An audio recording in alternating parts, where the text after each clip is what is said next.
carrying on with polynomials, and we're going to look at this idea of sum and product of roots. You see, sometimes we're not actually interested in what the roots are. We're just more interested in some combination of them, how they work together.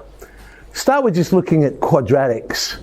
So alpha and beta, they're going to be the solutions to this particular quadratic equation. Now, if that is true, then it must be possible to factorise ax squared plus bx plus c in the following manner. We'll get these two linear factors, and obviously there'll be a common factor of a pulled out of there. If I expand the right-hand side out, still leaving the a out the front there, and then dividing both sides by a, grouping some terms together, I can come up with a relationship for the sum and the product of the roots.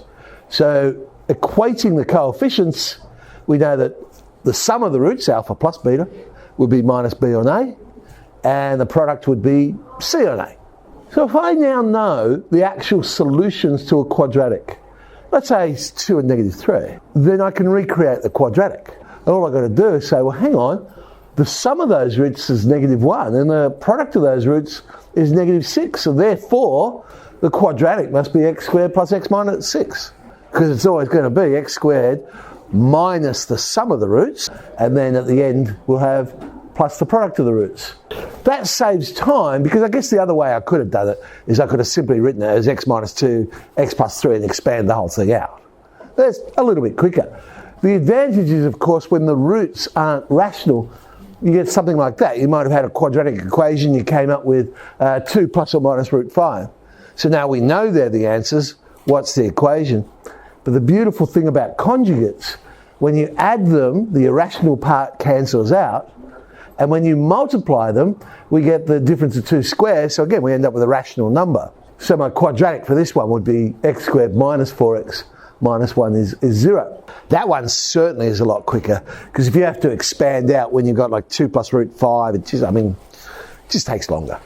Alpha and beta are the roots of this particular quadratic. Now, we're not required to find the actual roots themselves.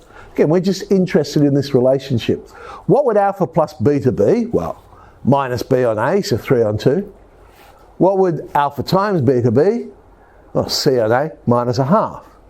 Knowing those two things allows us to play with all sorts of relationships. This is a very common one. What's the sum of the roots squared? Okay, we just play around with our perfect square formula. And we get this, alpha squared plus beta squared is alpha plus beta squared minus 2 alpha beta. And we just worked out those two things. So 3 on 2 squared minus 2 times minus a half, we end up with 13 on 4. Another common question is, what's the reciprocal of the roots added together? Well, I just treat it like an algebraic fraction. And now the bottom of the fraction is my product of the roots.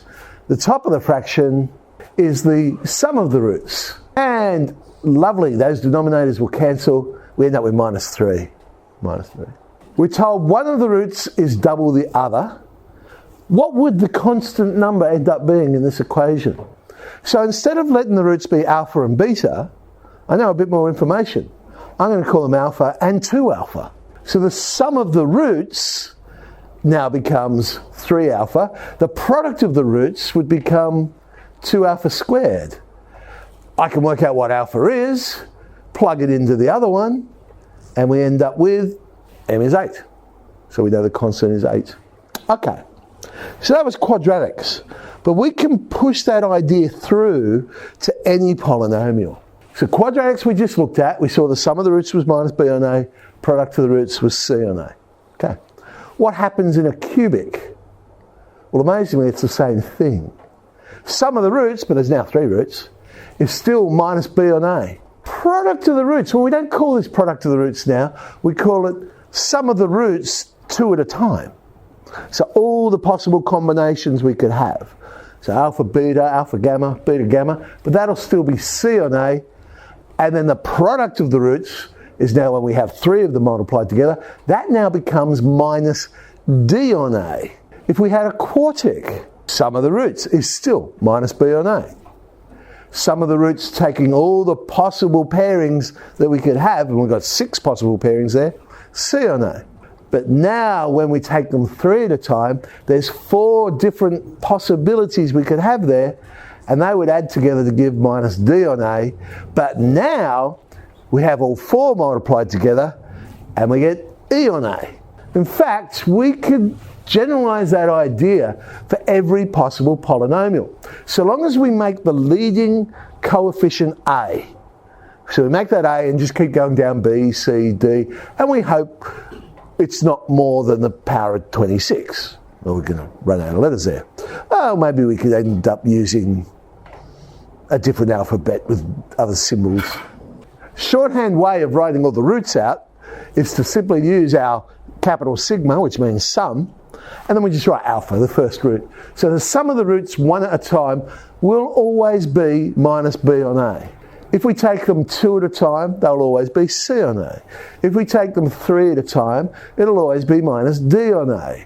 If I take them 4 at a time, it'll always be e on a, and I could keep going. I mean, if I was to take 5 at a time, then it would be minus f on a, and if it was 6 at a time, it would end up being g on a, and so on and so on and so on. This pattern exists for all polynomials. So sum of the roots squared will always be the sum of the roots 1 at a time squared minus twice the sum of the roots 2 at a time. Doesn't matter the degree of the polynomial. That will always work. So I've got this one. We've got a cubic. For some insane reason, I don't know what the significance is of 4 alpha plus 4 beta plus 4 gamma minus 7 alpha beta gamma, but for some reason we're interested in it, so let's find it. I'll work out the basic one. So 1 at a time will be 5 on 2, 2 at a time will be minus 3 on 2, 3 at a time minus a half. Wow, it's just a matter of factorising, isn't it? So we've got 4 times 1 at a time, minus 7 times 3 at a time, and we got 27 on 2. The reciprocals. Okay, well, we'll treat it like an algebraic fraction. Denominator becomes 3 at a time, numerator becomes 2 at a time. So we'll sub those ones in, give 3. The squares. Right, remember that's sum of the roots 1 at a time squared minus twice sum of the roots 2 at a time. Sub in what we've found, 37 on 4. Let's have a look at some Hsc questions that have appeared over the years, starting off with a very old one, 1988. We got a cubic. Quite kind when you look at it. The very first question was, find the sum of the roots 1 at a time. That's a bit of a gift mark there. I hope everyone got it right. Although, you'll notice here, a very common mistake that would be made. What do you reckon the most common incorrect answer for this would have been? Yeah, 3. But look, there's no x squared term, so it's actually 0, because b would be 0 in this one. Part 2 then said, oh, I'll do it 3 at a time. 3 at a time is negative 1. Then they asked for the reciprocal. So again, these common questions appear all the time. So, all right, algebraic fraction, 2 at a time on the top, 3 at a time on the bottom. Oh, we haven't actually worked out 2 at a time yet. Well, 2 at a time would be negative 3, wouldn't it? So sub that in, we end up with 3. 2003, they asked this one. Again, it's a cubic. We're told the roots are reciprocals of each other. Well, instead of letting the roots be alpha, beta, gamma, I'm going to let them be alpha, 1 on alpha, reciprocal of each other, and then the third one can be beta. We've got to find k. Well, the nice thing about the reciprocal one is I can work out beta, because product of the roots, the root and its reciprocal, those two are going to end up being 1 when we multiply. So beta would be negative 3. So I know that to be true. Well, now I can just use the factor theorem.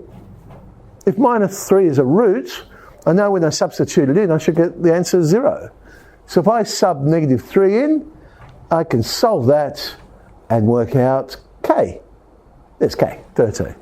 So we can combine the different ideas we've seen in polynomials to come up with a solution.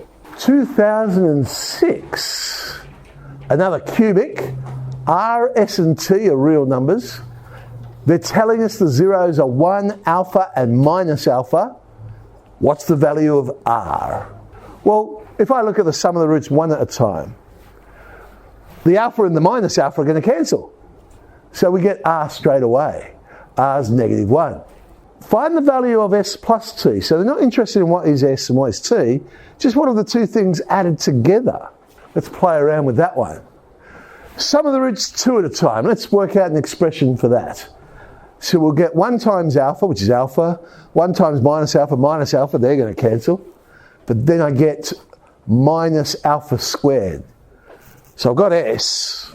Well, we haven't tried 3 at a time yet. What happens there? 3 at a time, we'll get 1 times alpha times minus alpha. So t is alpha squared. They want to know what s plus t is. Oh, that's 0. We'll end up adding them together. Of course, another way I could have done that.